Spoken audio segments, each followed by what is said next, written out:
Selamat pagi Asri, baik. Bung, dalam pertandingan lawan Arab nanti malam, Kevin Dix tidak bergabung karena cedera. Tapi apakah kader Kevin Dix di pertandingan lawan Jepang ini memberikan pengaruh signifikan karena ini untuk pembenahan lini belakang timnas juga? Saya menilai tidak terlalu signifikan ya karena memang kan dia baru saja bergabung. Memang kalau kualitasnya oke lah di atas rata-rata pemain level ASEAN ya.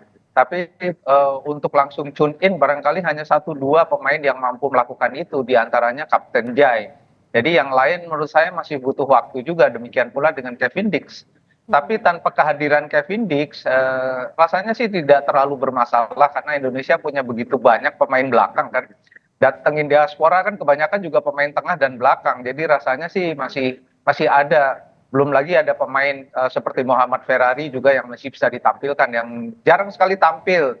Jadi memang sebetulnya kalau dari sisi kedalaman di lini belakang lebih dari cukup ya. Ada Sandy Walsh juga karena posisi dia dengan Sandy Walsh, Kevin Dix dengan Sandy Walsh itu kurang lebih sama gitu loh. Jadi rasanya tanpa Kevin Dix tidak terlalu banyak masalah lah. Cuma memang yang dihadapi sekarang adalah Arab Saudi yang berbeda dengan Arab Saudi yang dihadapi Indonesia pada pertandingan pertama di kualifikasi Piala Dunia di Riyadh, dan dengan pelatih yang baru, pelatih yang tahu betul bagaimana sebetulnya mengadaptasi dengan sepak bola di Jazirah ya, karena dia pernah pegang Arab Saudi juga, dia pernah membawa dua tim Afrika juara dengan dua negara yang berbeda. Jadi ini memang pelatih yang sangat berpengalaman.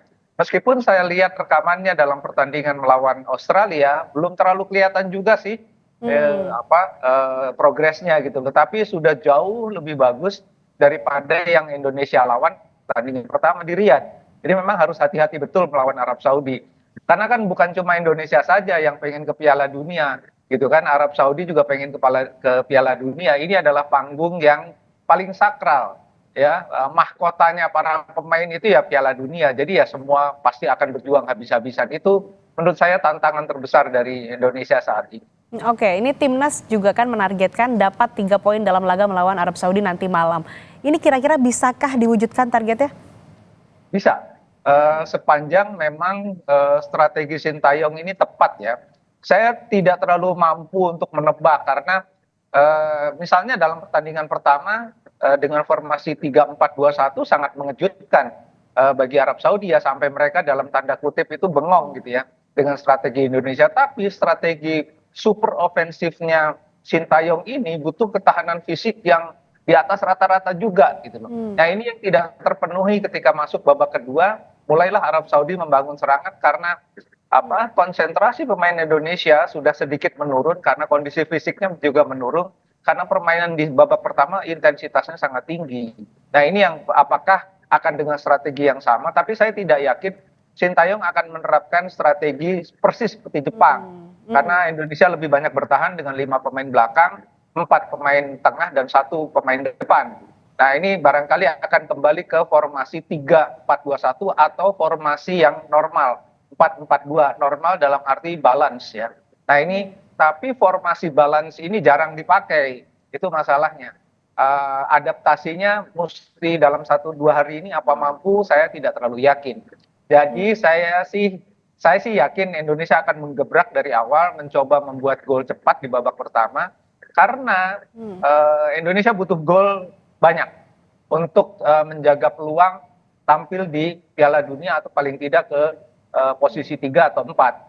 Untuk menang harus golnya banyak karena Arab Saudi kemungkinan juga akan melakukan serangan frontal kalau mereka mendapatkan kesempatan yang cukup. Jadi rasanya memang 3 poin sangat mungkin, tetapi dengan sekian banyak kondisi yang harus dipenuhi oleh Jai Itzes dan kawan-kawan. Oke, 3 poin masih sangat mungkin. Dan kalau kita ngomong-ngomong soal menggebrak di awal, jika melihat pertandingan melawan Jepang, ngedrill di awal dipraktikkan pelatih Sintayong dan sempat beberapa kali mengancam gawang Jepang, tapi lengah saat mengantisipasi serangan balik cepat. Apa catatan Anda soal ini? Ya, kalau saya lihat 30 menit pertama melawan Jepang kan lumayan ya. Artinya Indonesia bisa dapat 2 atau 3 shot on target, bisa mengepung pertahanan Jepang dalam 10 menit pertama, tetapi kemudian ketika mendapatkan peluang, lagi-lagi peluang itu gagal dimanfaatkan, padahal itu peluang emas ya. Nah, dalam kondisi seperti itu, down-nya itu cepat banget. Nah, ini yang saya rasa perlu diatasi oleh Sintayong, karena begitu Jepang berhasil menggagalkan serangan dan peluang Mas Indonesia, mereka langsung mengambil alih kendali, langsung ball possession-nya lebih dari 70%. Nah, itu kelihatan betul bahwa pemain Indonesia sangat down ketika Mangun nggak bisa bikin gol gitu ya. Tapi itu bukan kesalahan Mangun juga, dia kan bukan striker, dia pemain sayap yang dipasang striker oleh Sintayong. Jadi memang ini sangat dilematis. Di lini depan persoalannya tetap sama, tidak ada pemain yang klinikal, tidak ada pemain nomor punggung 9 yang benar-benar mematikan, tidak ada dukungan yang cukup dari pemain tengah karena mereka sibuk bertahan setelah dihajar serangan-serangan oleh Jepang. Biasanya sih pemain tengah Indonesia ini sangat sangat bagus ya dalam intercept, dalam melakukan tekanan ke wilayah pertahanan Jepang, tetapi atau pertahanan lawan, tetapi lawan Jepang memang beda kualitasnya sehingga mereka lebih banyak ada di perimeter pertahanan sendiri. Ini yang barangkali tidak akan terjadi pada pertandingan melawan Arab. Tetapi Arab memang sama Jepang kualitasnya sedikit beda, tapi menurut saya ya harus hati-hati karena ini tim yang sama sekali berbeda dengan pertandingan pertama di Riyadh. Oke, artinya Anda ingin mengatakan bahwa lini depan Indonesia ini belum punya finisher yang mumpuni? Betul, karena selalu kan coba-coba terus gitu ya di lini depan. Kalau waktu formasi 4-3-2-1 di depan tuh sering ada Marcelino, Mangun dan Stroik.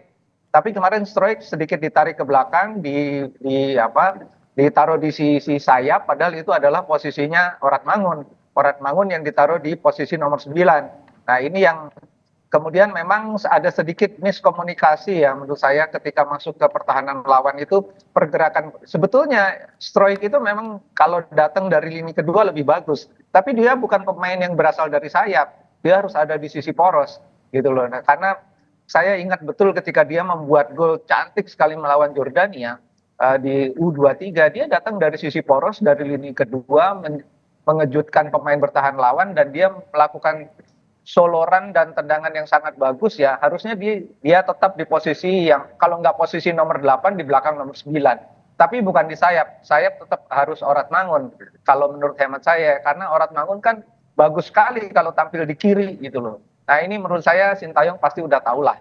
Jadi saya harap sih dia tidak coba-coba lagi dengan formasi, karena dia sebetulnya udah punya formasi yang firm sih dengan 3-4-2-1.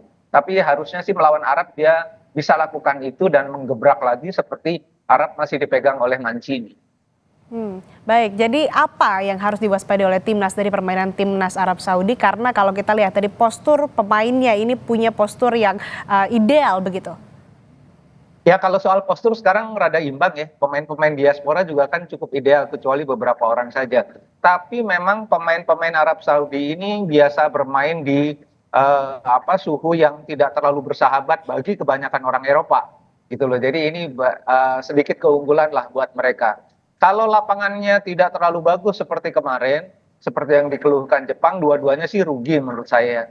Tapi Indonesia yang punya gaya permainan seperti Sintayong yang frontal menyerang dengan umpan-umpan pendek, kemudian juga dengan pergerakan pendek-pendek, itu agak menyulitkan juga dengan lapangan yang seperti ini gitu ya, seperti di GBK. Tapi mudah-mudahan sih itu tidak terlalu berpengaruh, karena menurut saya mereka kan latihan terus di situ dalam beberapa hari terakhir, jadi sudah bisa beradaptasi lah.